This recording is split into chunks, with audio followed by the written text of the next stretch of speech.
Man, we getting dirty. Yeah, yes, we are. And now I have my camera on as well. So I was wondering. you want to get dirty in the dark. Nah, that's not gonna work. It Yeah, never that might be works. that may be for another podcast. But Not mine. That's your private no, podcast. that's not, Uh, that's yeah, not how even you not make even your go extra there. money, your side hustle. Right. Yes, my secret OnlyFans account. Screen Heat OF, Yes, another thing Miami's known for is the nation's OnlyFans the capital. only So fan capital. Oh, but you know that West Palm was already like the porn capital. yes, between that and Broward, yeah, we get all the interesting parts of the audiovisual industry. You know, my mom always says what they did is they they took the United States and shook it, Oof. and all of the weird stuff Right. settled to the bottom. That's right. As Pitbull will say, the dirty, dirty, the The bottom, dirty, yeah, the the dirty, 305, Dolly. yeah. The industry's getting dirty though, man. Yeah, there's a lot of shakeup in the industry, which we're I definitely guess I gonna. should have said there's a big shakeup. Yes, yes, yeah. Can you make movies with non-established IPs that are a success at the box office that don't cost $200 million to make? That's the way it was. It Yes, was like that before.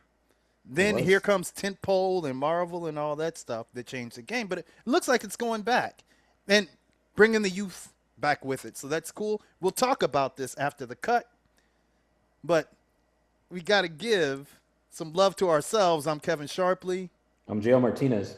Screen Heat Miami with our sponsors, Yes, we'll start with Kamakol, Kajik Multimedia the Miami Media and Film Market. and Cinevision. Yeah. Okay, let me just center on Miami Media and Film Market really quick. Just had an incredible webinar with Spain. Yeah, we just wrapped that up. It was fantastic. Muy caliente, as they would say. Do you know I said that, man? El Fuego last time I saw Patricia. Yes, you Yeah, did. Yeah, yeah. Patricia Motilla, who's our partner over at Anderson, a great entertainment law firm over there, and she just gave us the down low on the latest tax incentives and breaks and co-production structures in Spain, and it's really good. I mean, if you're a smart producer, you know how to work internationally. There's a lot of great benefits, and interestingly enough, what the Spanish also need from a Miami producer, right? Which is access to not only Latin America, because we know Miami is the gateway to the Americas, to Latin America, but also a gateway to North America. And yeah. seeing if some of these Spanish co-production can find an audience in the US, similar to some of the indie films that we're going to talk about later on. And that's another way to look at it because I know, we've been talking to Spain for a while and, there has been some co-productions, but really to look at this as this connectivity in both ways, Yeah. because of course they want to go into the U.S. market and kind of exploit that. We then can go over there. They shoot Game of Thrones. We talk about a lot of the shows that one of my favorite shows, that shoots over there is what's that show about the You bank have Money heist? Heist. Money Heist, and so this kind of cultural exchange, it's really exciting. And so I don't know if you guys are going to put the webinar up We and are. you did an incredible job, by the way. Oh, thank you, sir. Yeah, how Appreciate people it. can rope into it, but we will, you know, find a way that people can find out more about this connectivity. Yeah, we're gonna have it on our YouTube channel, the Miami Media and Film Market YouTube channel. If you didn't get to see the webinar live, and you can check out all the latest on the co-pros, so it'll be And there. we'll put a link on the Screen Heat Miami website. Um, Nice. and then the Miami Media and Film Market is coming pretty soon. That's right. Yeah, I also rattled off some dates. We're doing our official conference July 20 and 21. You have until June 26th to submit your scripts and projects if you want to be part of our big international global creator pipeline competition, which is going to actually have some awards. And we're going to be giving out 3 prizes this year for 3 of the top pitches and scripts. So very exciting stuff coming in July. Boom. Miami Media and Film Market killing it.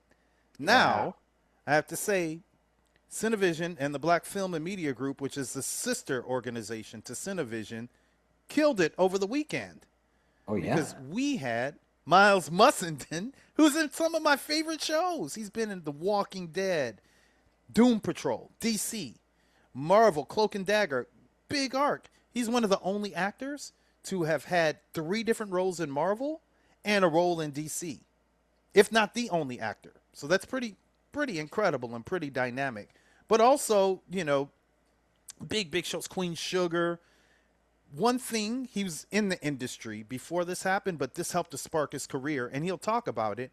He ended up being, because Denzel Washington, his body double passed away. They needed a body double. They needed someone who takes the place of the actor when they're not there. They're setting up lights and all these things. So his body double and his stunt double. So he became that for Denzel Washington. And a film that I love, which is called Flight, it was for that film, Robert Zemeckis, who I love. Robert Zemeckis is one of the biggest directors in Hollywood history. And so that helped to spark his career. And so you're going to hear some of this on the podcast. And then we just had Miles Mussenden for a Cinevision and Black Film and Media Group event, which was a Q&A session about his latest film, which is called Homage. Homage just debuted at the American Black Film Festival, and it was sold out. I went to the screening. The film is amazing, and it's Michael Mussenden's directorial debut. And so he produced it. He starred in it, and man, the original story is by him. So he really pulled triple duty on this film, and he killed it. It's already out. It's streaming on Apple. It's streaming on Amazon, so you can go and check it out there. We did this interview last week, and so this interview is going to have some references from things that were coming, which is the American Black Film Festival and the event that I just spoke with you about, which was incredible. It was him. It was the cast, some people from the crew. So it was one of the producers, and this was in conjunction with another organization, and that organization, which is an incredible organization, they're called the Main Collective. We did this at the Betsy Hotel at their B Bar, which is a space that I love, and it was just amazing. And so we'll put a little bit of footage of that on the website, and it was great to find out a little bit more about the film and get a behind-the-scenes look at it. And so you're going to get a behind-the-scenes listen to the film and this incredible career of Miles Mussenden. So here you go. Take it away, JL, Kevin, and Miles from last week. Okay, here we are. Yeah. I've been waiting for this one. Man, I'm lucky. I get to hang out with JL and Kevin, man. Yeah, what's going on, fellas? We in South, man. In the building, and we outside. In the house. In the cut. Well, it's not called Screen Heat for nothing, the podcast. So yes. Well, actually, I came and look. I mean, it's actually raining out here right now. I mean, so the heat hasn't hit me yet. Oh, okay. It's coming. It's like a sauna later. Yeah. I got a few days out here, so I'm sure. Yeah. So where are you, and why are you here? Miami? I'm in South Beach, Miami. I am here for ABFF. I have my film Homage that's screening here. So, it's exciting times. It's my feature film debut as a director. So I'm wearing all the hats, man, just directing, producing, acting, and marketing. So I'm out here marketing, man. I'm handing out cards. Like, they got us with these passes, but I was like, let me put my thing back here, but let y'all know, Homage. There you go. But no, man, excited to be down here, man. I love Miami, so to be here to do a film, with my film is just great, and around all these great talented people too. Yeah, amazing. Guys, we just left Regina King, like, yeah, that Regina's right there, So, yeah, it's a beautiful thing. Yeah. Like I said, she's trying to come up, man. She's trying to get a career. That girl all the way up already, man. I know, man. I mean, crazy. We're gonna build up to Homage, and how you got there, but let's go through a couple of layers first. Yes, sir. Let's get past the flirtations into the actual date, and then we'll consummate it with Homage. All right. Yeah. So let's just kind of start about where you're from. Okay. Yeah, Yeah. man. Well, well, it depends. I mean, I've come from a few different places, man. Took some curves and all that kind of stuff, man. But yeah, I'm actually, I was born in London, England, but I've been in New York. I came to New York since I was a kid, so kind of grew up there. And in the last almost 20 years now, I've been in Atlanta. Oh. Yeah, man. Went to Atlanta for the Olympics, and I was like, whoa. It was like the Twilight Zone. I was like, I never saw so many black folk, Yeah. living good. And I was under some misconception because where I came from, I was living in Long Island at the time, and where I came from, the house I was seeing when I came for the Olympics in Atlanta was like multi-million-dollar houses. I'm like, yo, how everybody got all these? Everybody living like we got all these black folks living in these million-dollar homes. Yeah. And I'm looking around and for folks jogging, and folks walking their dogs and stuff. And, I'm like, man, well, shit. So I don't know if I can curse. I'm sorry. But when I get an opportunity, I'm moving down here. So Yeah. maybe 2-3 years later, I made the move, man. But I realized that those homes were like 300,000. That's right. I mean, There you anything go. compared to New York real estate, man. Yeah, Miami's getting there yeah, too, but yeah, yeah. that's right. That's right. You can get a nice little That's what they say about real estate. It's location, location, location, right? yeah, Yeah. yeah, chunk of land. I have a place out there too. Um, Okay. Yeah. yeah, Okay. outside in Fairburn. It's near. I know Fairburn. Yeah. Okay, yeah, near Trilla Oh man, so you Studios. you like a rapper, man. Yeah, I got a place in Atlanta. I got a place in But so you have a Not place in New really. York, and in Atlanta, and LA. You got LA too? But you got South Beach. You got Miami, Yeah. bro. You good. Yeah, we got a couple of, but no. I Yeah. have Airbnb, so I'm everywhere. Yeah, no. Okay. Yeah, we gotta Yeah, talk about that business, man. Let me get up in there, JL. yeah. So yeah, born in London. So are your people in London? Do you have people in London at all? Yeah, I have people in London. But my family is from South America and Guyana. So it's kind Yeah. of a West Indian country out there. But so I have people in London, I have people in Guyana. So I mean back in the days it would be like you come from the islands or the Caribbean and then you would go to England and then you go to America. So I'm Yeah. Mm. kind of one of those what you call that thing when the travel when they had the people coming from to London. Um you remember Windrush. My Okay. cousin and Okay. all of them was in the Windrush, and they went down there to help in England, and yeah, man, and then Yeah, that's here right. we Yeah, are. from the Caribbean. Yes, Yeah. sir. Yeah. So and Guyana, Yeah. we'll kind of talk about Guyana. Have you been out there? Have you been to Oh Guyana? yeah. I've been man, my dad dragged me out there a few years ago, man, and so I got to see. I was there as a kid. I visited, but I didn't remember any of that stuff. So I Yeah. went back out there, got to meet up with some family. Yeah. Um, got to meet some cool people out there. They had reporters and stuff like that. I don't know how they know, but when you go down there, somehow the word gets They're gonna around. know, man. Come Yeah, on. and yeah, but the thing Success that was weird story. because they were calling like, "How did you get my phone number?" It was very strange, So but it was cool though, connecting with the folks over there and able to do some interviews and stuff. So yeah, man, it was cool. And they coming up, Yeah, they man, are, aren't they they? discovered that oil and they're like, They man, found that oil. That's right. yeah, I'm ready to move back. Yeah, you might. Y'all got some I'm ready land. to, You want to drill in yeah, the backyard? yeah. My family got some land out there too, but Yeah. it's kind That of turned like around fast. That turned real bad. Yes, sir. yeah, oil rich, oil rich. But there's a lot of richness in the career you've created, and Mhm. so we're gonna go back to London and your come up, and then to New York.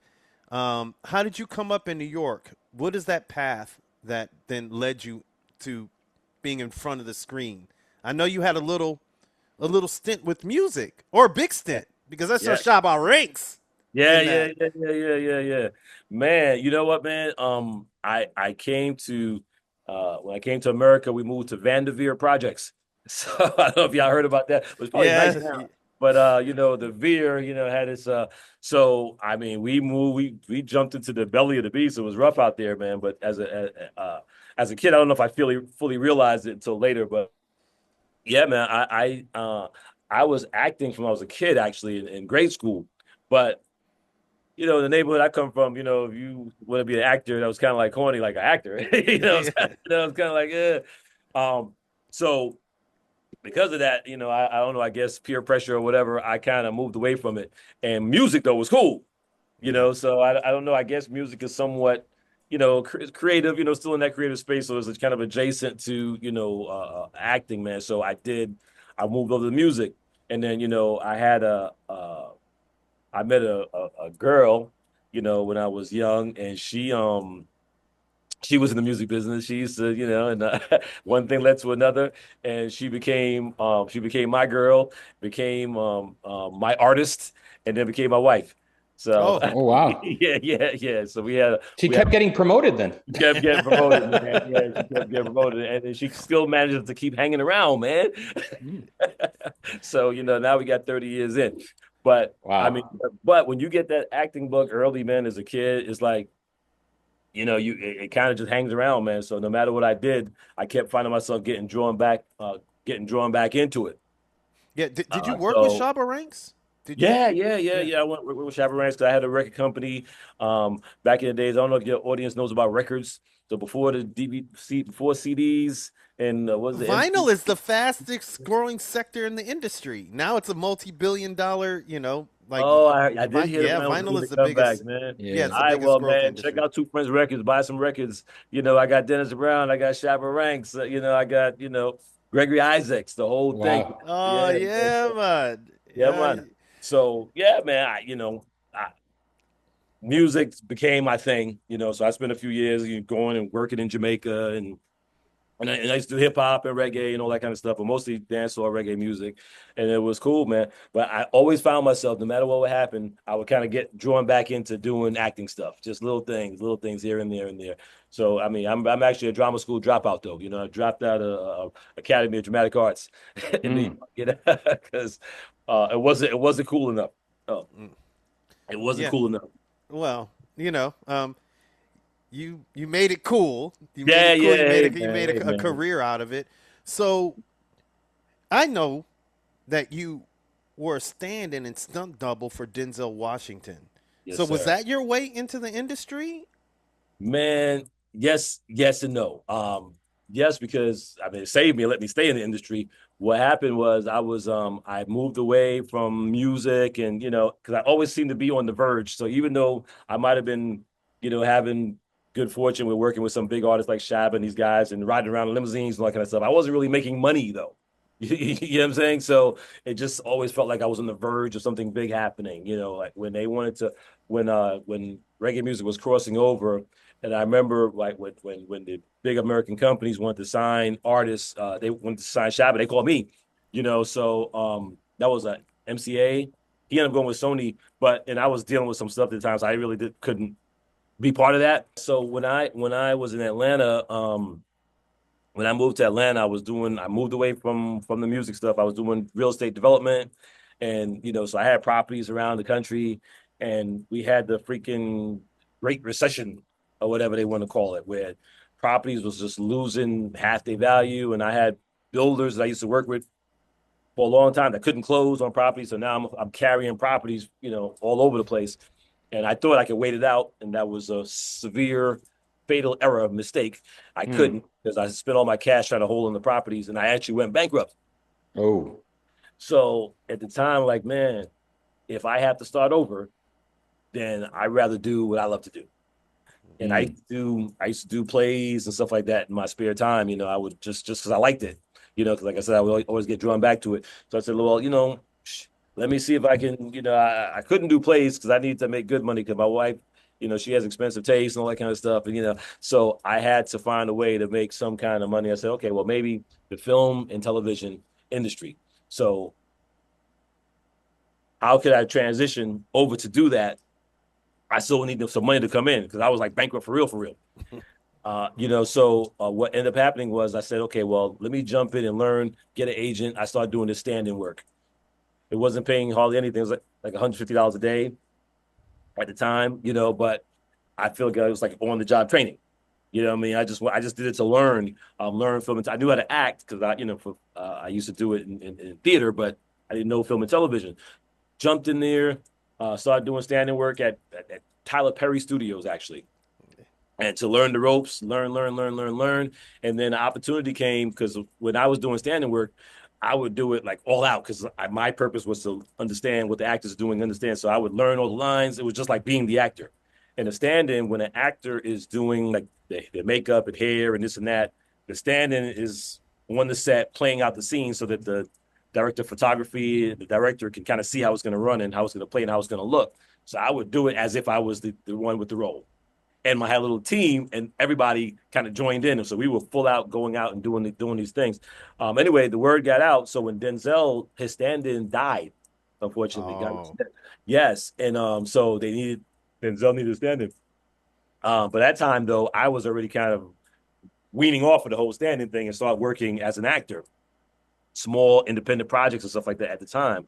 But when that thing came around, they called me to do this thing for Denzel. They say, hey, he needs an actor that that can do standing work, that'll do standing work, blah blah blah. So, well, man, that's worth considering. And then it was with Robert Zemeckis. He's the director of Forrest Gump and Contact and all these things, and it was going to have Don Cheadle in it and John Goodman. I was like, whoa! And they said, yeah, because the actor's going to be doing scenes with the other actors when Denzel is his face is on the camera. Like, so I get to work with Robert Zemeckis. I get to interact and do scenes with John Goodman and all these guys. I got to find a way to do it. So, from that, I went down there, I met with them, we kind of hit it off good. Denzel said, he was making these jokes talking about I'm from Brooklyn. He said, yeah, you got guns, because I had a little bit of muscle at the time. I said, well, man, if you Denzel Washington, you don't need no guns. We hit it off good, man, and things went well. And I was fortunate, man, that they wanted me to come do it. I was on a project at the time, indie film. So we were shooting Thursday through Sunday on this independent film, and I was one of the leads. So I was like, yo, because to work with Denzel and them, it was Monday through Friday. So I said, well, let me see what I can work out. So I called up these guys, man, this film called Newborn County. Like, yo, listen, I got an opportunity to work with Denzel. And not his stunt double at the time, it was just his stand-in. To work with Denzel. I told them the whole story with Robert Zemeckis and the whole thing, and they were listening. Yeah, that's awesome, man. But so I was asking them, can I shoot my scenes on Saturday and Sunday so I can? And they was like, no. Just that like, quick. no, you're under contract, buddy. So they were like, nah, that ain't gonna happen. We need you. So I was like, oh man. So I was under contract. I had to honor my contract. So I had to call back and say, hey guys, I can't do the Denzel thing. Do you know, man, that they like me for whatever reason? I don't know. They like me so much they found a way to work around it. I said I'll only have a little bit more time on this project. They changed dates and all that kind of stuff to be able to get me to come work. Wow! No, it was freaking incredible. And at the time, like I said, I was still bankrupt. You know what I'm saying? I was still bankrupt. Now, the indie film that was only paying around the same amount, $200 a day or something like that. So anyway, so they allowed me to do it.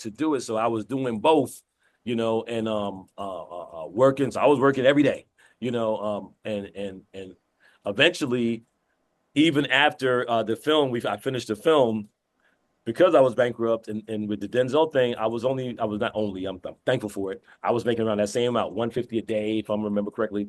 And so even when I finished the film, all of a sudden, because I was working, opportunities start coming. So opportunities were coming for me to do commercials and this and that. So, man, I was like, okay, well, let me grab the 2,500 here. Let me grab this. You know what I'm saying? So I was jumping on those jobs.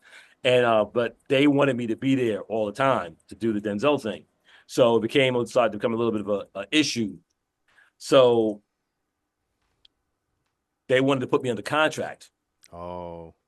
They wanted to put me in the contract, but they don't put stand-ins on the contract as far as I know, but they do put stunt doubles on the contract. Oh, yeah. Now, I did stunts one time for a film I was in, Tom Sawyer, Huckleberry Finn, a long time ago. All I did was jump in the river out in Bulgaria, but I didn't really have any stunt experience. Denzel had a stunt double that he had for years, but you had a Academy Award-winning director ask an Academy Award-winning actor, Denzel Washington, hey, can Miles be your stunt double for this movie? And he said yes. Oh. And he said yes, bro. So I went from making $150 a day to making 10 grand a week. Wow. Oh. Yeah. So you dug out of that bankruptcy then. That man. Let me tell We you were speaking about promotions earlier. That's a hell of a promotion right there. That's a hell of a promotion, man. And that's just what we call the fog. The fog, favor of God. this is crazy. I mean, I started in front of the camera, so this is me right here. That's you? Yeah, yeah. It's Okay, kind you of look like a far young back. Ali from here when I see you, bro. Yeah, Okay. it's kind of far back. But Okay. you know, I made a lot of money doing that, but also I did stand in. So I did stand in for Lenny Kravitz, Pharrell, like, Oh, so you you know, know a what's up. bunch of Yeah. people. Yeah, I know the game, man. I know the Okay, game. okay. Yeah, so I'm familiar with everything you're saying, but this is like amazing because I then mean, you went from $150 a day to 10 grand a week. we Had you established a good rapport with Denzel by that point? yeah, people have what I think is a misconception of Denzel. They think he's I don't know. People have different opinions, right? Hardcore. When he's working, Yeah. but Denzel stays in character or close to the character when he's doing his work. So, and I'm trying to move this thing away from the rain because it keeps getting wet in the computer. Oh, Oh, So Denzel, and we were working on this film called Flight.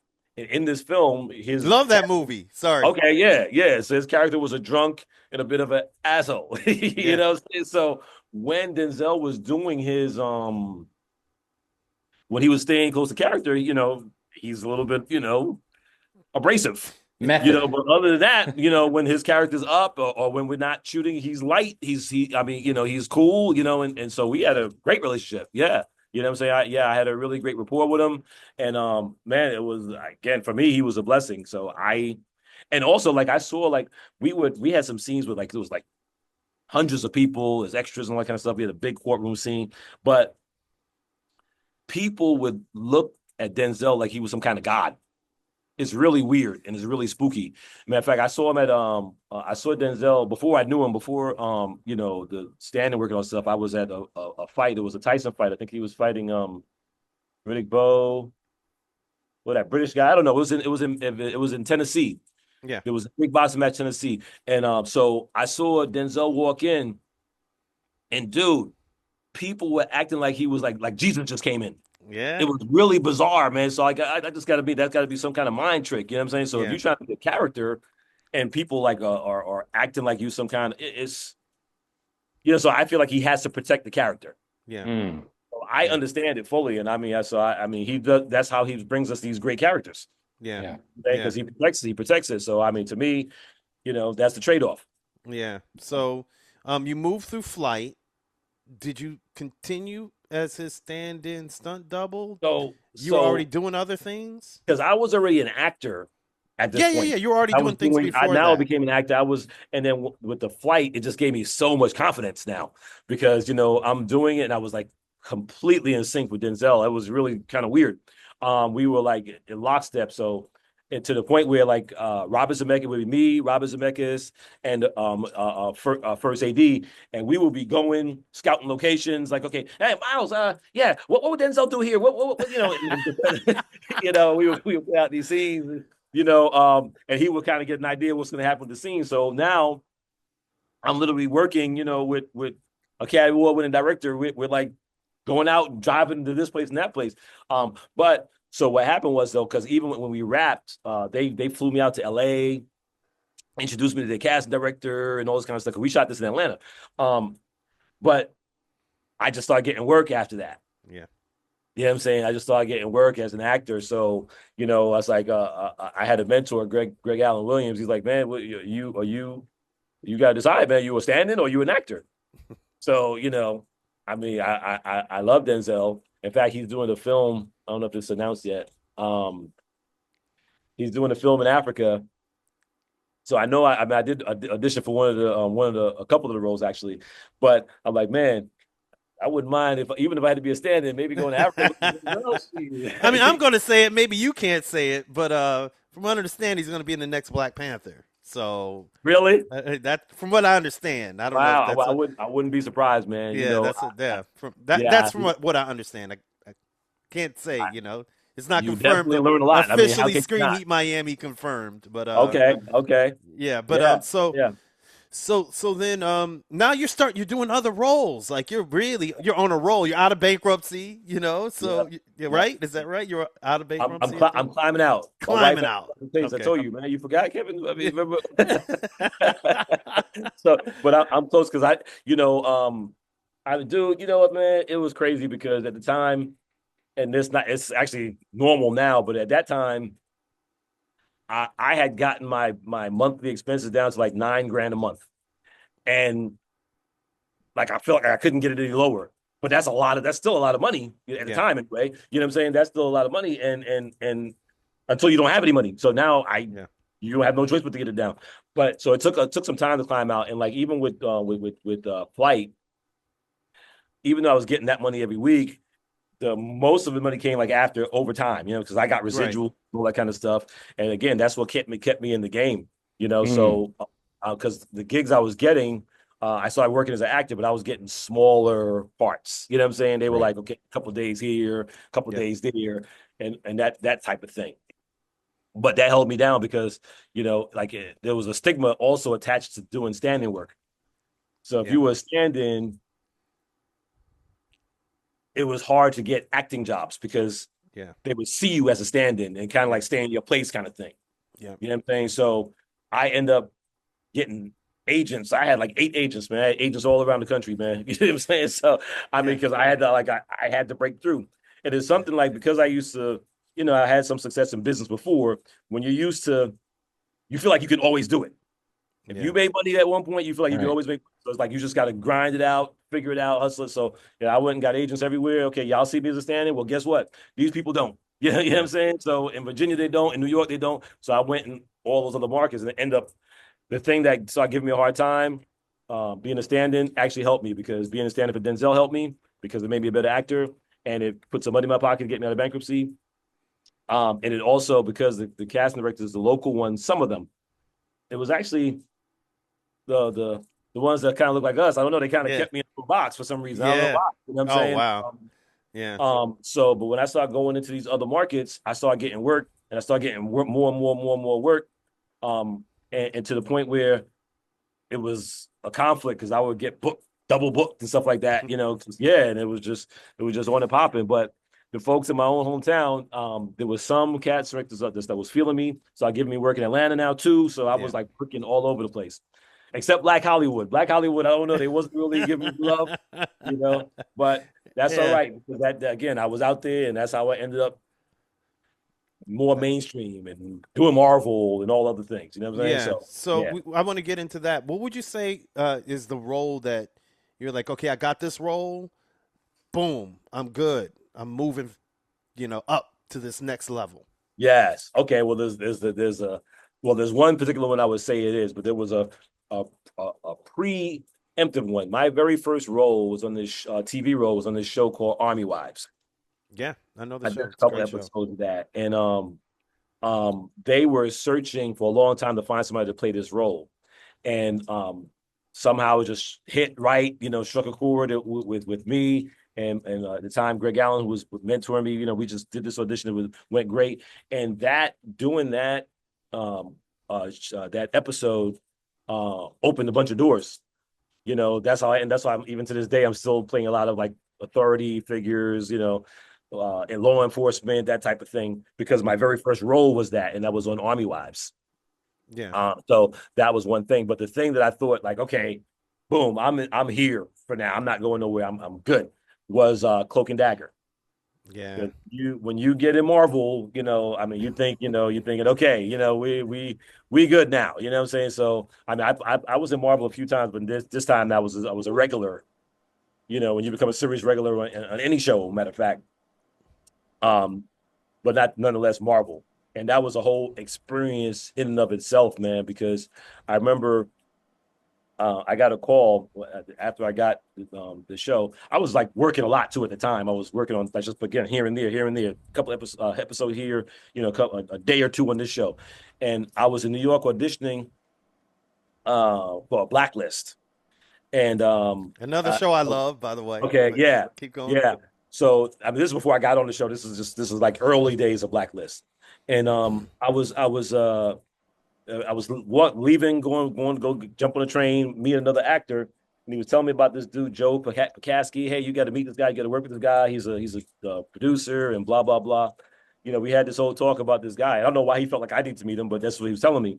So anyway, I took the train, got on the plane because I used to be in New York and Atlanta at the time, just going back and forth.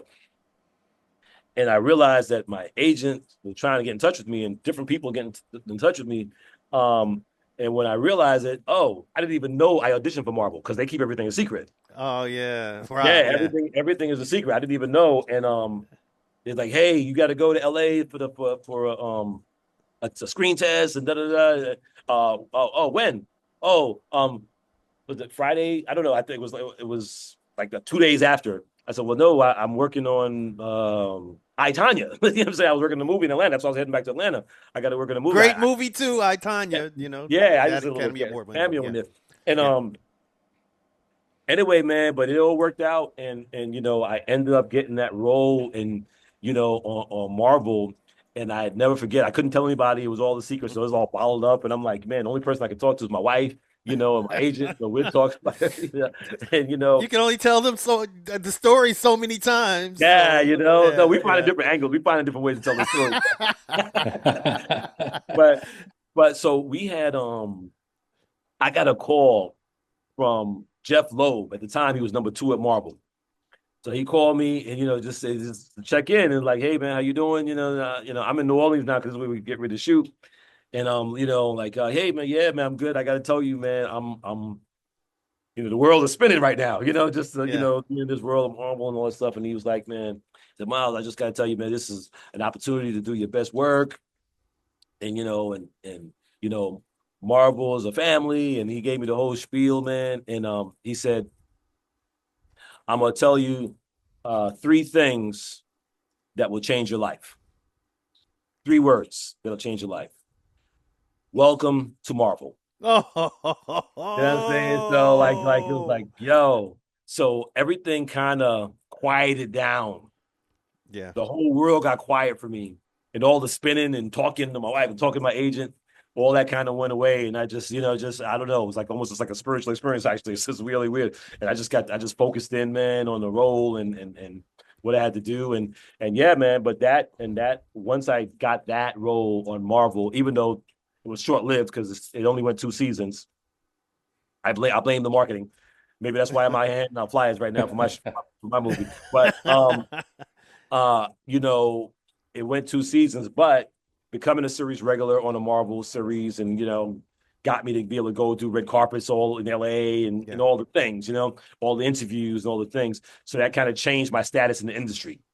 Yeah. So from that point on, even though that show ended, I could no longer, I wasn't doing just a day here and a couple, what I'm saying, a scene here. It was more like, okay, 4 episodes here, 6 episodes there, and that type of thing. So it kind of changed things career-wise. So that's a long answer to answer your question, but No. That's great because it takes us through that journey. Cloak and Dagger, I loved it. It had a lot of critical praise. Very nuanced, a lot of layers. Oh and, yeah, man. And your character was amazing. Thank you. Like Thank you added so much depth. Yeah, man. And strength. Yes. What they say in Deadline or Variety, they said the gravitas or something added, because it's a comic book world, but they said that like me, and they were talking about me and Gloria Rubin, phenomenal actress, also Andrew. You had some heavy hitters in there. You had some really good actors. Oh yeah, you did. Oh yeah. man. So, and it launched the career the young actor that played Cloak. Oh, okay. Aubrey, yeah. Aubrey, Yeah, he did the movie with Denzel recently, last year. Yeah, there you go, full circle. Yes. But yeah. So just so powerful, that character was so powerful. So I just want to touch on some other ones because you've done DC and you've done Marvel, Luke Cage. I have a buddy, Jaden Kane, who was in that show.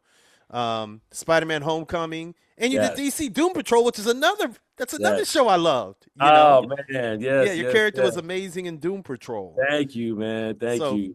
Yeah, I was fortunate, man. So I'm one of a very, very small group of actors who've done multiple Marvel characters. I think only 2 actors, and the rest of them, I think it's a total of 5 people that did 3 or more, three Marvel projects.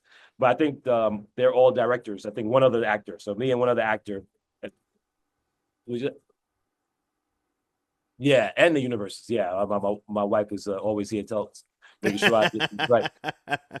Yeah, but So yeah, I mean, so I was fortunate. I mean, there were small roles. I did a small role in Luke Cage. I did a small role in Spider-Man. Well, it became small because we never really got to the meat of the scene. I don't even think I actually spoke. That was just my first introducing me. And yeah. the thing was Zendaya, and that became a thing for some reason. I don't know what people really liked about that.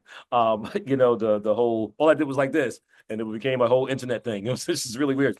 But yeah, man, and then Cloak and Dagger. So and then to add on top of that, doing the two universes, DC and That's what Marvel. I was gonna say. That's a Yeah, so now I'm probably the very only actor that did 3 Marvel projects and worked in DC. three. That's So right. yeah, which was wonderful, man. I loved working on Doom Patrol. Yeah, anytime you could be a villain, so playing that super villain thing, bro. That's probably my favorite role to play. Really? Wow. Yeah, man, because well, first of all, I didn't know what the hell it was, bro. I ain't gonna lie to you, man. I Yeah. when I got the size and I had to audition for it, and I was reading it. I didn't know what the hell they were talking about because they didn't give any context, and it was Yeah. like all this dialogue. And I'm like, you know what, man? So let me just create a character and do it, and come what may, So I did that, sent it in. When I ended up getting the role, and I didn't know it was DC, just like Marvel, I found out it was DC. And then when they offered me the role and I started seeing more about it, I still didn't know what it was. I wasn't familiar with Doom Patrol at the time. It Yeah. was just very Doom Patrol's a smaller. Yeah, it's like a smaller. Mhm. You know. Yes, excuse me. Yeah, so the scenes and stuff were like this kind of had like an esoteric feel to it. And the character had a whole lot of dialogue. Yeah. I had no idea what the hell this guy was talking about. You know what I'm saying? So, Yeah. so I'm like, I don't know. This might not be for me, man, because I don't get it. You But killed it, man. the more I worked on it, the more I got it, and I understood, and it dealt with some serious issues, man. Like DC is getting Yeah. it. Yeah. I mean, Yeah. it's a smaller comic, but Mhm. but the show itself, I think it went for like 4 or 5 seasons. It went Yeah, yeah, yeah, a long. yeah. It Mhm. had a long haul. Yeah, man, it Um, was wonderful, man. I was living in the comic book world. It literally was surreal because they created the world, so it's like you were literally living inside of a comic book. yeah. Yeah, man, Wow. loved it. Yeah. I mean, I did So have to have what back massages, physical therapy because wearing them daggone wings was heavy as heavy AF, yeah. man. So you had a bike on thing? Yeah, It's like had you were a heavy ass carrying a bike on my bike. back, for weeks. Yeah. So Yeah. we're going to jump into some other roles. Okay. And then, feel free to, I'm just going to mention and then, Okay. give me some commentary on some of Okay. these. But, and these are also some of my loves, and I know JL also has some. Okay. Tulsa King. Ooh. You just took mine. Okay. I love Tulsa King. You stole Throw, JL's throw, throw something at Tulsa King, JL. Yeah, no, tell us more about that role. It's a great, obviously part of yet another universe, right? The Taylor Sheridan world, Yeah. that you were a part of. So tell us a little bit about working on that show and working with another icon of cinema like Denzel, Sylvester Stallone, and that group. Yeah, bro. You know what, man? Well, first of all, shout out to Taylor Sheridan, because he has multiple shows and I auditioned for all of them. I would audition over and over again for all the different shows, So when Tulsa came, boom, you know what I'm saying? Okay, cool. Stallone, come on, man. So with Stallone, I've been watching Sly since I was a kid. That's one of the first. As a matter of fact, we had a little kid gang. We call ourselves the Lords of 39th. They had the Lords of Flatbush. I don't know if y'all remember. Stallone was in that back Right. back. That might be before Kevin's time. I don't know, but so I've been a Stallone fan for a very long time. So it was just a blessing to be able to get in there and work with him, man. So yeah, we went out to Oklahoma. Interesting place, with a lot of wind and stuff like that. But man, we went out there. Yeah, I had a great time. I got to work with the icon himself, and he was very down to earth, great to work with. I think he was dealing with some family stuff during the first season, but you wouldn't tell. You know what I'm saying? He was constant professional. Would offer advice, and stuff like that, man. So yeah, it was just great, man. It was a great opportunity, and people loved the show. So it's always great when you're working on a show that people recognize and love. So that was that Tulsa King, like my neighbors and everybody, oh man, you're a Tulsa King. Like everybody knew about the show. It's like the it show. Yeah. So Yeah. beautiful. Yeah. Love it, love it, love it. Yeah. So two Miami shows. Actually, one was not even half, 2/3 Miami. So Ballers, which 2/3 of it shot in Miami. Yes. So you had something on that. Well, I can tell you about that. Like, what I can tell you is, at that time, that's when I was still doing like just a scene or two here and there. You know what I'm saying? So I Yeah. was still in the building phase career wise, and man, I loved coming to Miami to work. We worked on Miami Beach, like where I'm at now. So there's another full circle moment. And dude, my trailer was literally on the beach. Like I walk out of my trailer into the sand. You know what I'm saying? Like on the beach. It was they put the trailers on the beach, bro. Yeah.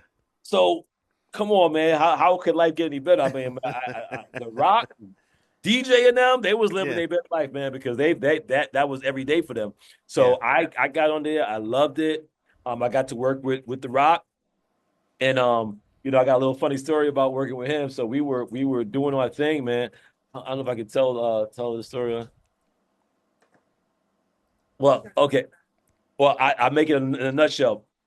So we do our scene, and they shot DJ side first, So he did his thing, and I just had one scene in that show, if I remember correctly. Yeah. Maybe. But anyway, we shot his side first, and we were turning around. Like now, coming from working with Denzel, when they would turn around the camera after Denzel does his side, they turn it around. It would be me. It'd be the stand-in. You know what I'm saying? So I know The Rock's standing as his cousin. You know what I'm saying? Yeah. So when he after we shot his scene, we took a break, and I was like, yeah, man, all right, man, hey, good working with you, talking, dapped it up, and he said, well, no, what are you talking about, man? We gotta do your scene. I said, oh, I thought your cousin was gonna do it, man. So he said, no, man, no, I'm gonna be here.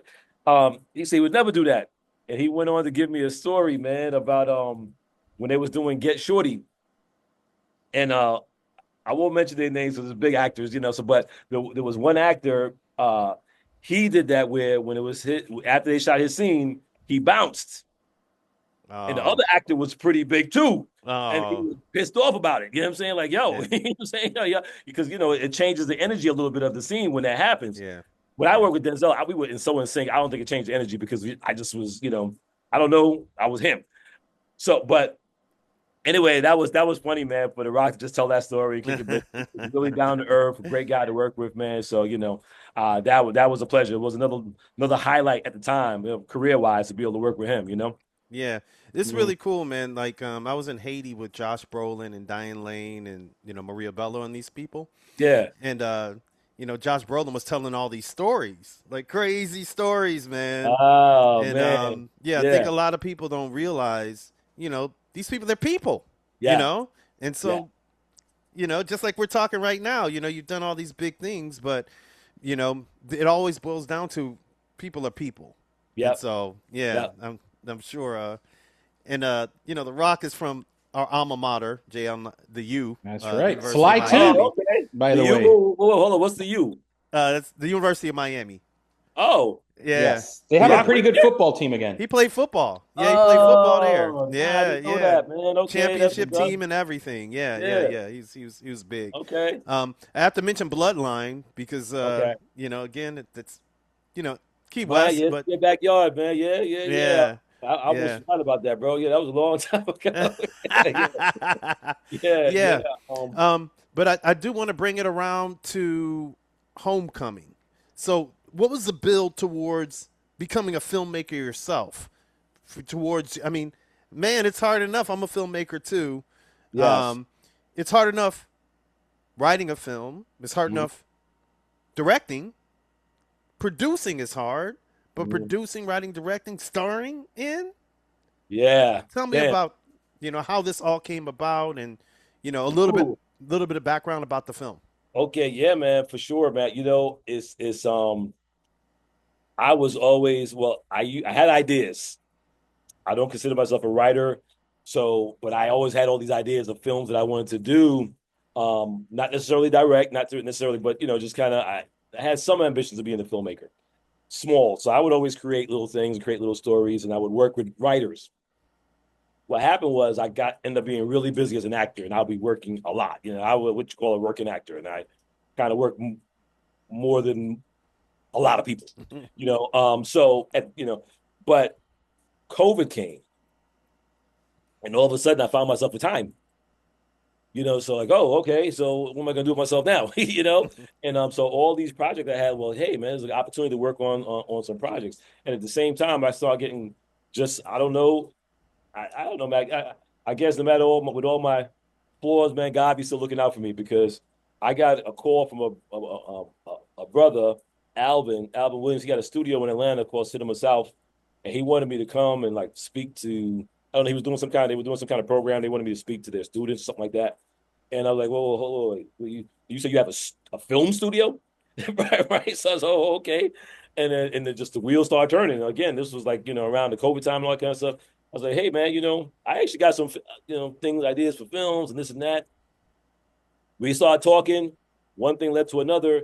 And one of the films I was developing, we were going to go partner and do this film, do this film. That didn't work out because then right after COVID was the strikes. So I got funded to do this other film. It didn't work out, and so that kind of fell apart. But now I had the bug, and with the strikes and all that kind of stuff, I had more time. You know what I'm saying? So I still got time. So I developed.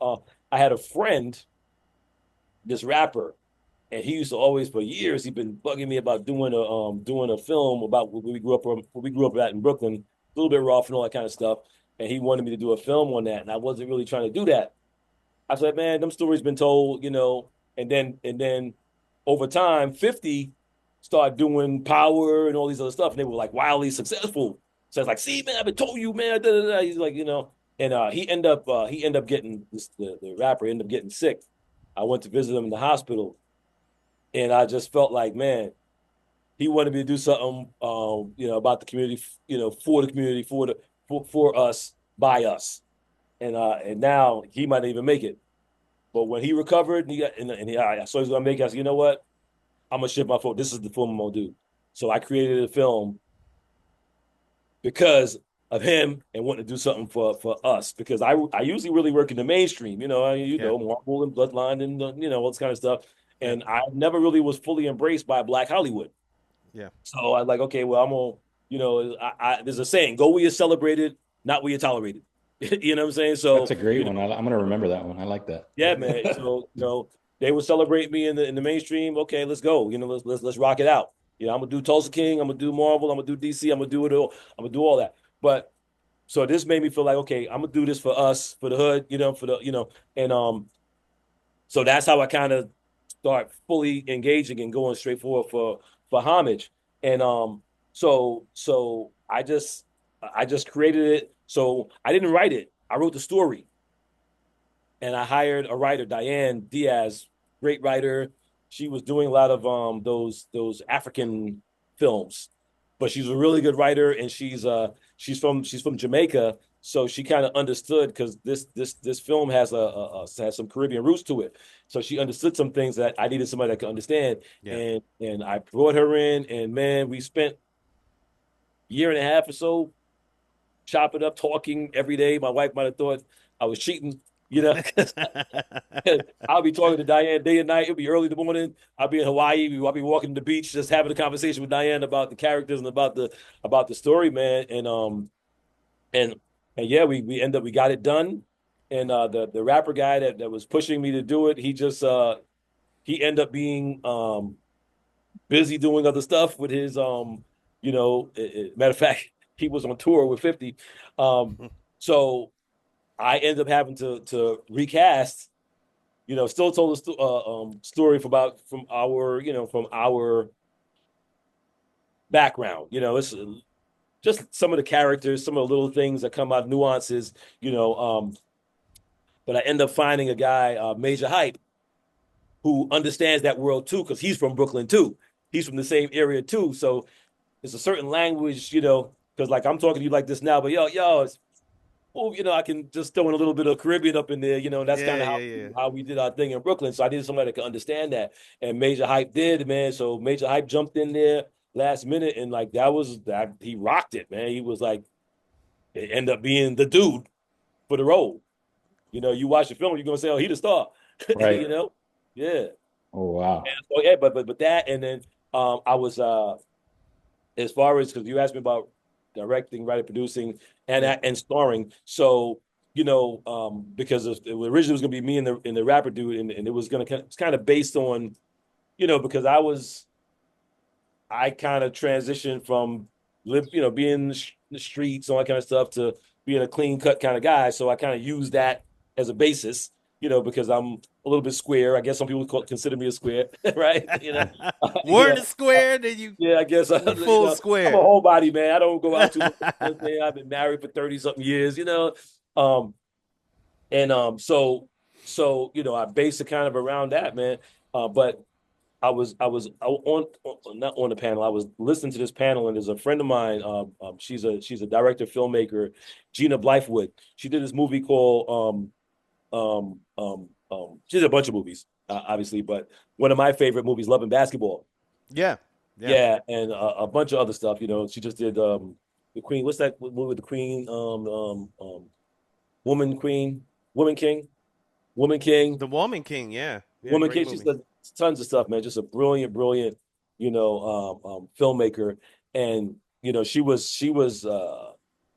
was originally involved in Cloak and Dagger, so I got to have a relationship with her from there. But anyway, she was saying to me, because I was talking about Love and Basketball, and she was like, I was like, how did your first film and you directed it? And the same thing you're asking me, I was asking her.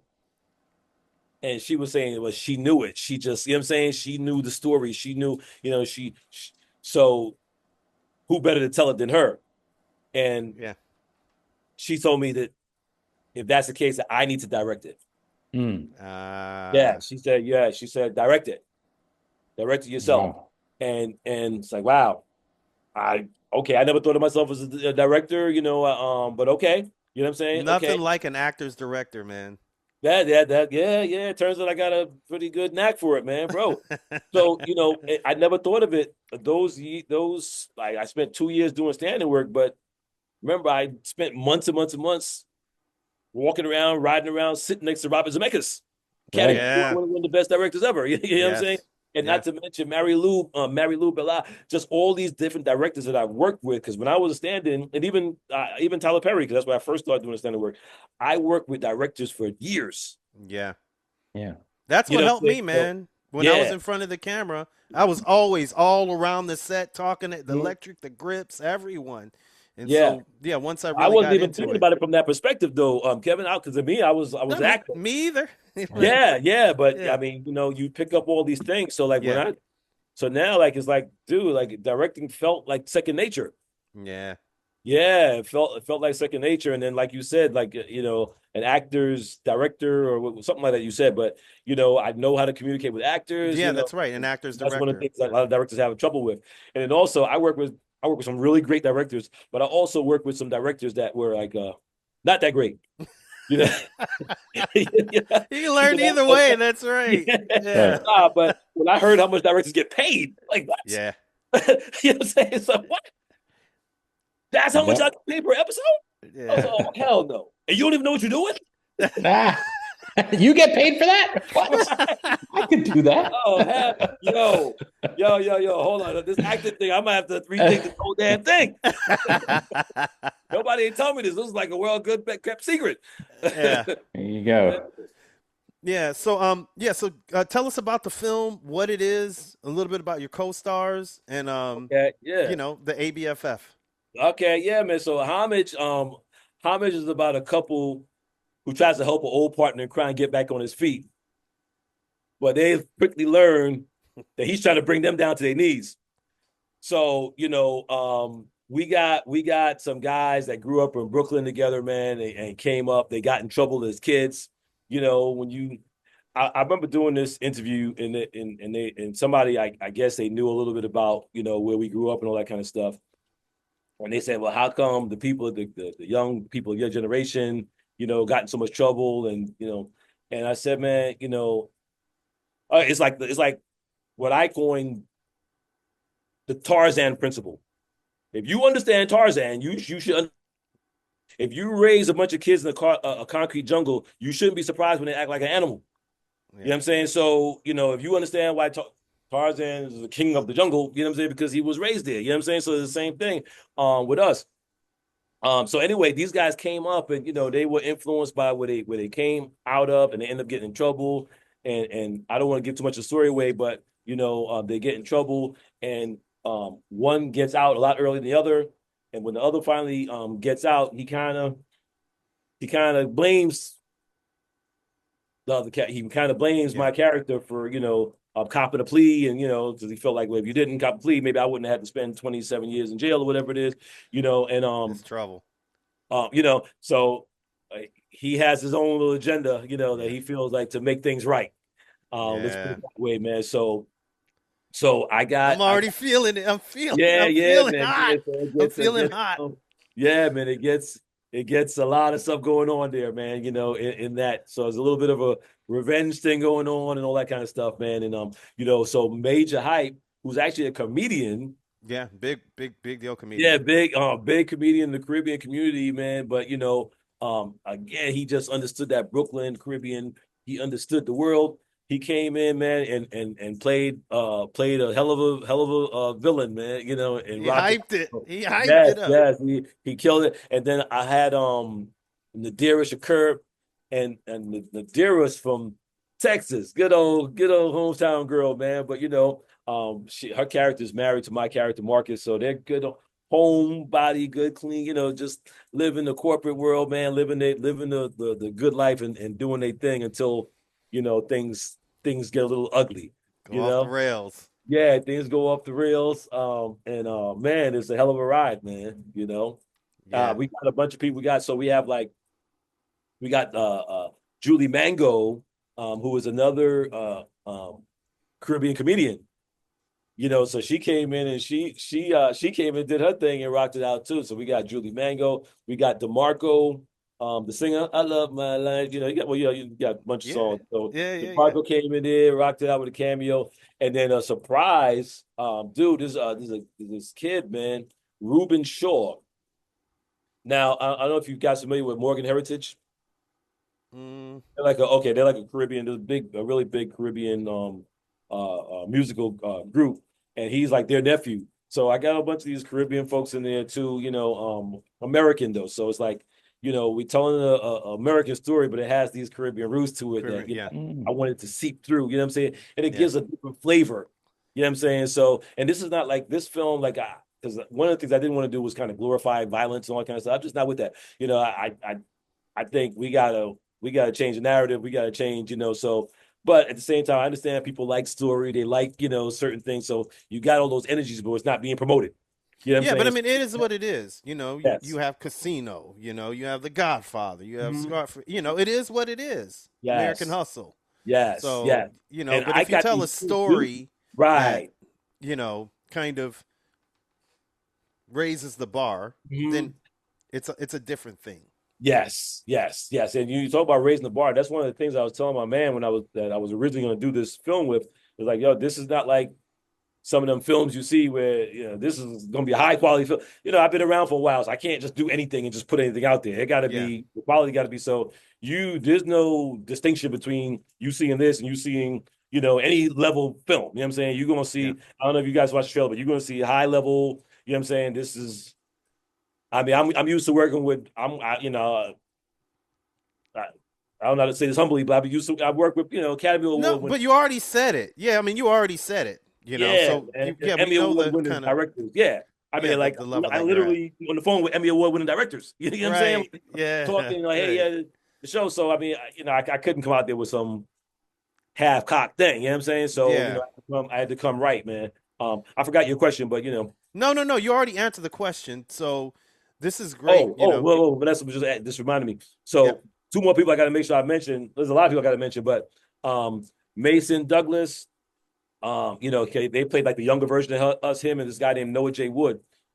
Two young cats from Atlanta now. It's supposed to be Brooklyn cats.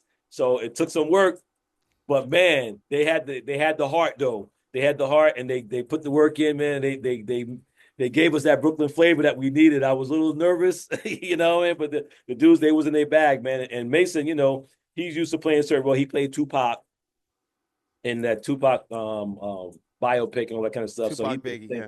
but yeah, man. So we just had the great cast, man, and they came in and rocked it out. My son-in-law, Jamal Morant, who is a social media content creator, you know. Yeah. So he came in there, rocked it, did his thing, you know, and you know, so I was fortunate to have a good group of people around me and a DP. One of the things that made it all possible for me to do all those hats, producer, director, starring in, I had really good people around me. I had Al G, and Al been doing independent films for years, like, you know, and he does like more than anybody I know.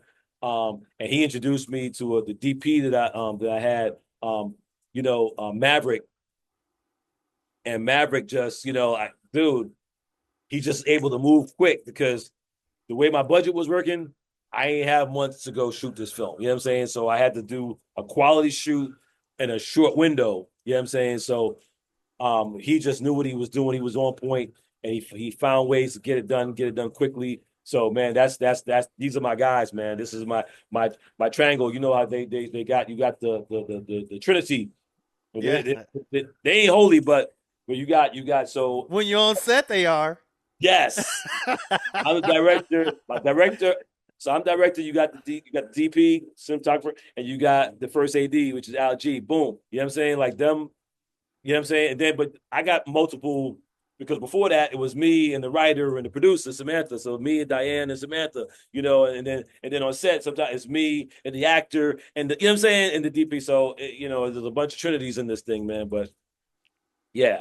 American Black Film Festival on Saturday, and I'm so grateful and thankful to get my first feature film. You know, this is a prestigious film festival for us, and you know, so it was a blessing to get my first film in there. So it's you got a lot of great people, a lot of great films here, and to be among that is just a beautiful thing in and of itself. So yeah, man, it's sold out. So I was pleasantly It's been surprised sold about out. that. Yeah, because I was my intention was to come down here and do a bunch of interviews and make sure everybody comes out and bring awareness to the movie so they can come out and watch it. But before I got a chance to do that, it was already sold out, you know. So like, okay, well, that's a blessing. So now it's get it now to the world, you know. So we're gonna put it out on Apple TV and Amazon right after the festival.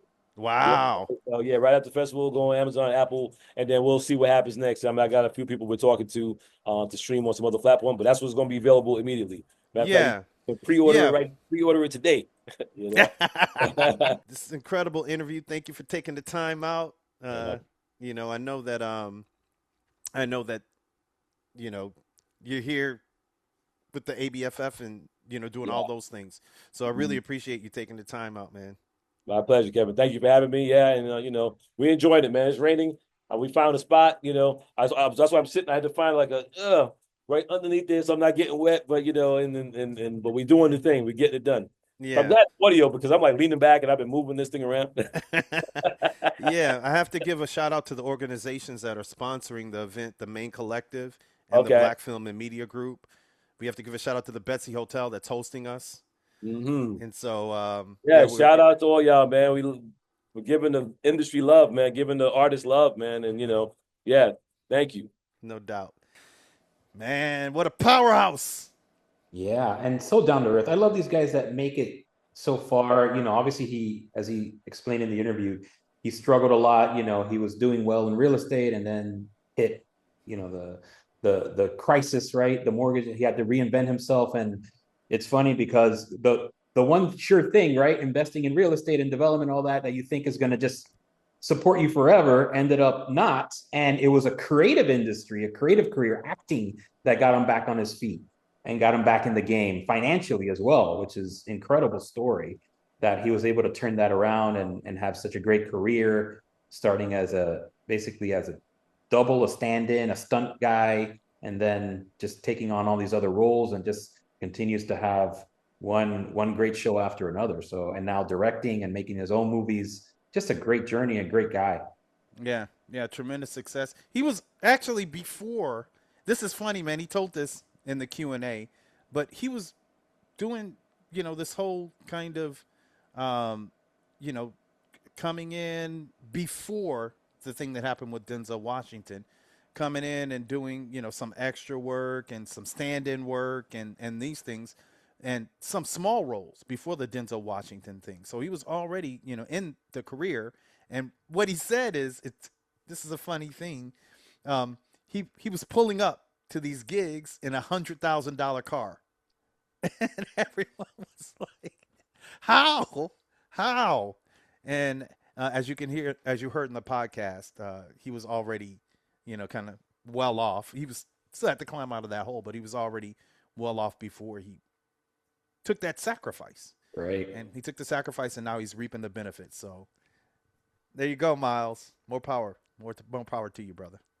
Yes. Where there's a will, there's a way, which is a great transition to some of these films that we want to talk about that's getting all this buzz now in the entertainment industry and in Hollywood. And some are even saying, calling it Hollytube.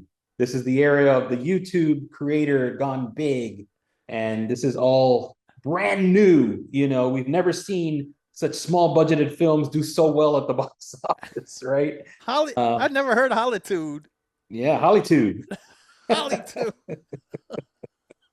Okay. Yeah. The new film school. The new film school is apparently YouTube now. Yeah, but you know what, man? I told you, and we've had this conversation. Okay, whatever. We've seen this before, and it continues anyway. But you've seen it before because if there was no Robert Rodriguez, then okay, And Robert Rodriguez, his story, $7,000 for his first film, Once Upon a Time in Hollywood.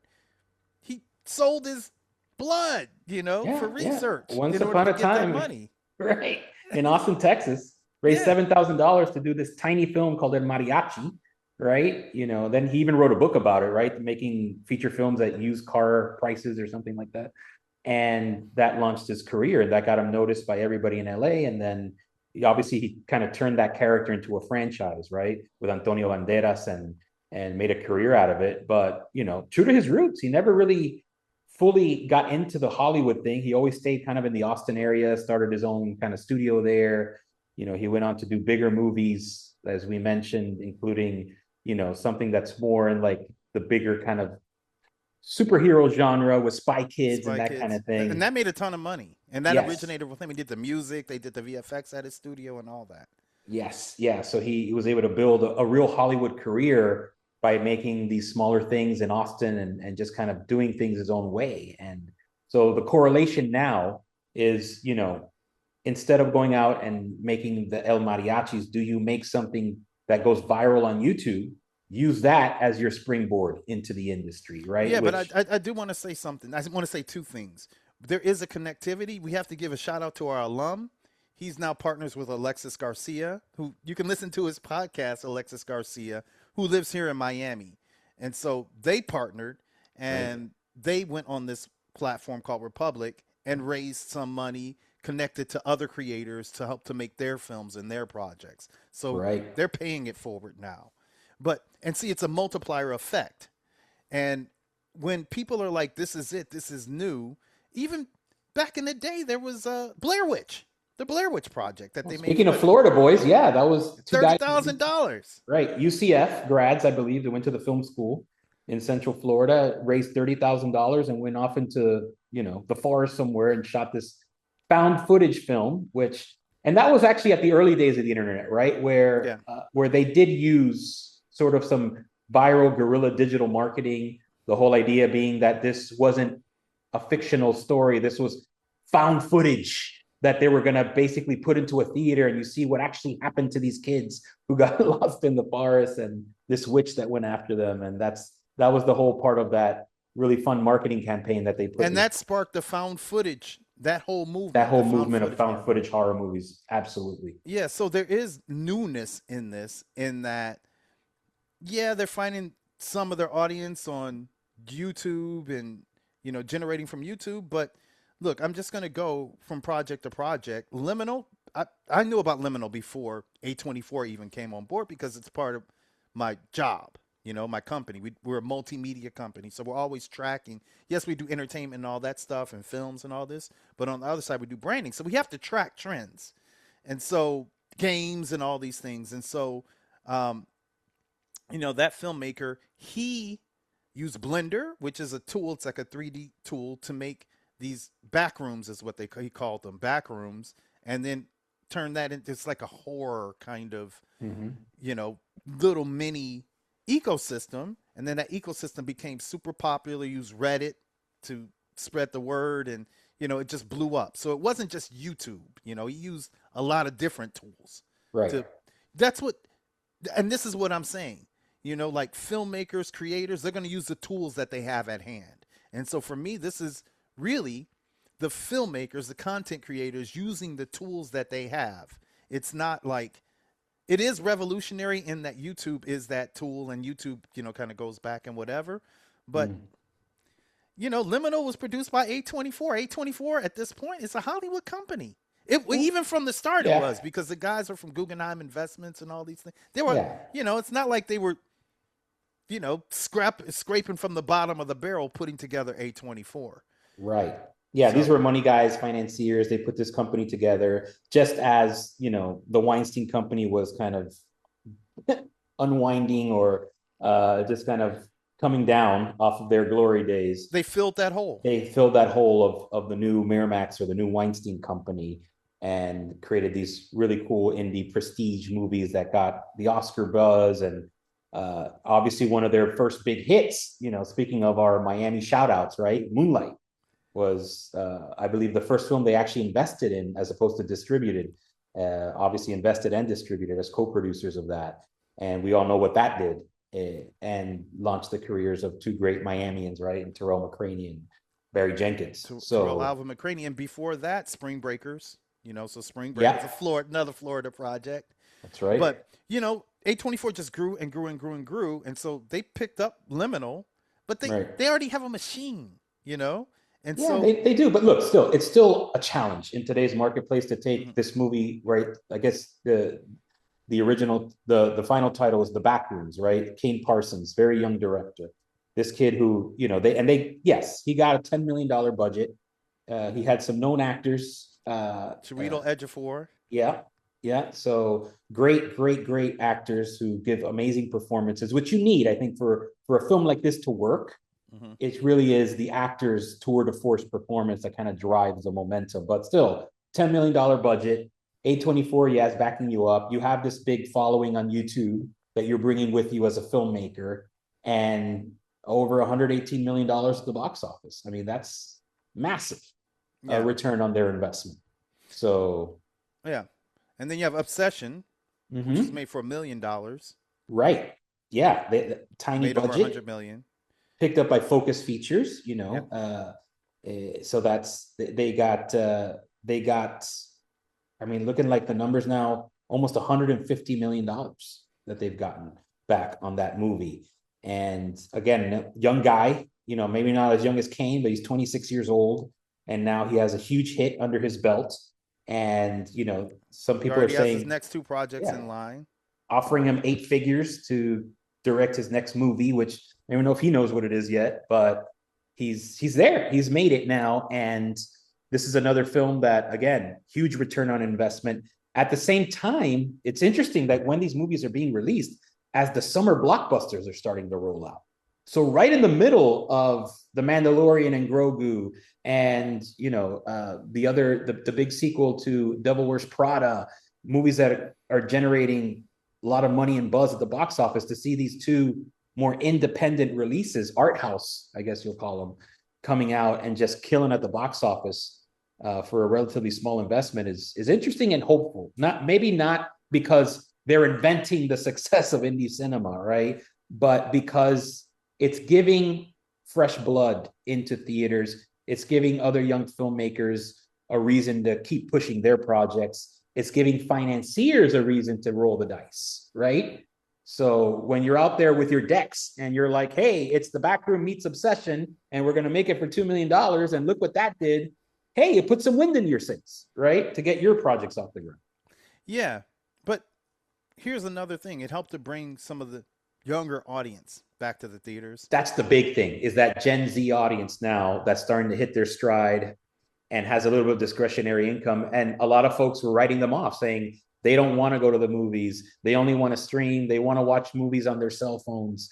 They want to be in this silo, isolated from the world when they're watching or consuming content. No, they want to go to movies. They want to sit there in a room full of people and experience something for the first time, right? As a community, as a group, whether it's friends, families, whoever they met on TikTok or Yeah, and what's cool is from the pundits that said the theater is dead, which it is not. This is a banner. It's turning out to be a banner box office year. And so, since 2019, has it not hit these numbers? And there's still so many more movies to come out. A lot of people are talking about how I went to go see Mandalorian and Grogu. I love the movie. They're saying, it got knocked off its perch by YouTube. It didn't necessarily. That's what I'm saying. It's Disney versus A24, and back in the day, you would have said Disney versus Miramax or Disney versus the Weinstein Company. That's one. Obsession, I would say, I would compare that to Blair Witch, which Blair Witch actually is, for right now, because we don't know what Obsession's numbers are going to end up being, but Blair Witch was actually more bang for the buck, because I think Blair Witch, the final number on Blair Witch is about 250 million. And so you think about, they made it for 30. They had to throw another $200,000 in for, P&A and to kind of, pair it up for the screen and all that.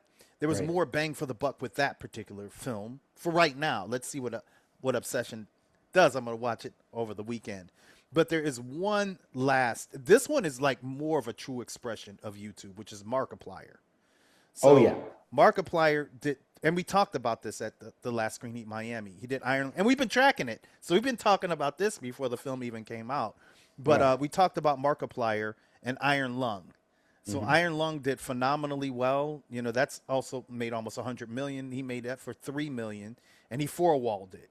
So he put it in theaters himself. He's self-distributed. Self-distributed. That's it. Wallet. He's self-distributed, and then go listen to the last Screen Heat Miami. He created a distribution that wasn't there along with YouTube over the YouTube platform for his digital sales. So for people to interface with the film in that particular way. And so for me, that's more of a true expression of this connectivity with the new YouTube generation. Right. Creating your own community and your own audience and going straight to, was sort of at the heart of the interview we did with Ted Hope, right? Which, like you said, you can listen on our last podcast. And this Nandi movement that he's pushing, this idea that you can skip the traditional distributors, the A24s and the focuses, just kind of build your own audience and give them what they want and create what he calls a regular cadence of expressions. And basically, take it, whether it's your own theatrical tour, whether it's VOD, streaming, you can generate serious revenue with the right campaign and the right content and the right creator behind it. In this case, Markiplier.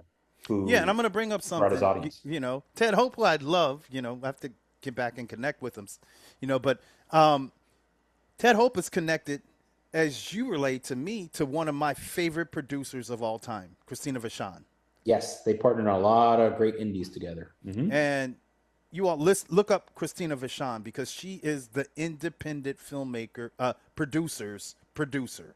She's created so many careers, a big deal people. And welcome to the Dow House, which is one of my favorite films. She championed filmmakers early on, and one of those filmmakers is Spike Lee, young Spike Lee. Spike Lee was a grad student at NYU. He did a film called She's Gotta Have It, black and white film, and he couldn't finish it. Christina Vachon heard about it. She saw it. She loved it. She helped him to finish it. It went to Cannes, and that was the launch of a young Spike Lee's career.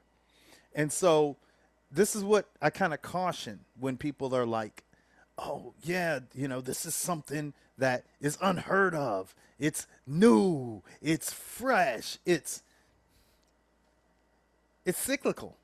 Yeah. It's It's been That's what around. it is. Yeah. It's this thing where everything old becomes new again, right? And what we had lost, I think, over the last 10, 15, 20 years with all the bigger tentpole movies, the whole MCU and DC, was this idea that folks would go for a great story to a theater and fill a room without it having to be this massive IP, right? They could be smaller films, whether you're going because it's a really cool horror movie that there's an amazing twist at the end, or a new take on something, or it's a really cool, hot, up and coming indie filmmaker that you just want to see their work, right? And they've been able now, because of the new tools available in social media, to build an audience, to create that trust, to be able to say, go out and see this movie, it's going to be good, and you're going to be supporting my work, and then share it with your friends and family. So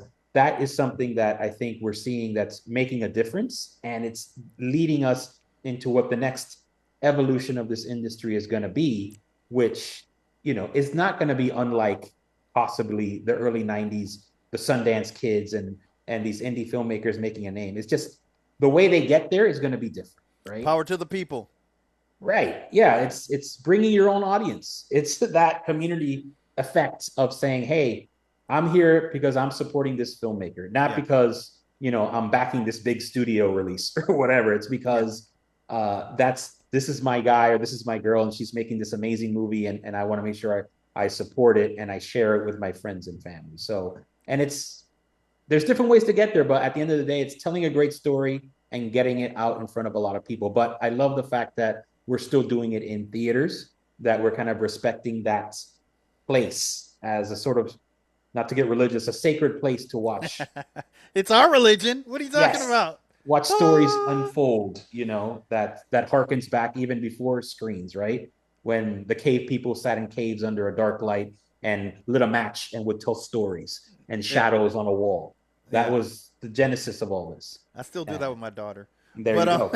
But this was the perfect interview, actually, to have this conversation, because you have someone like Miles who is connected to the DC and the Marvel universe.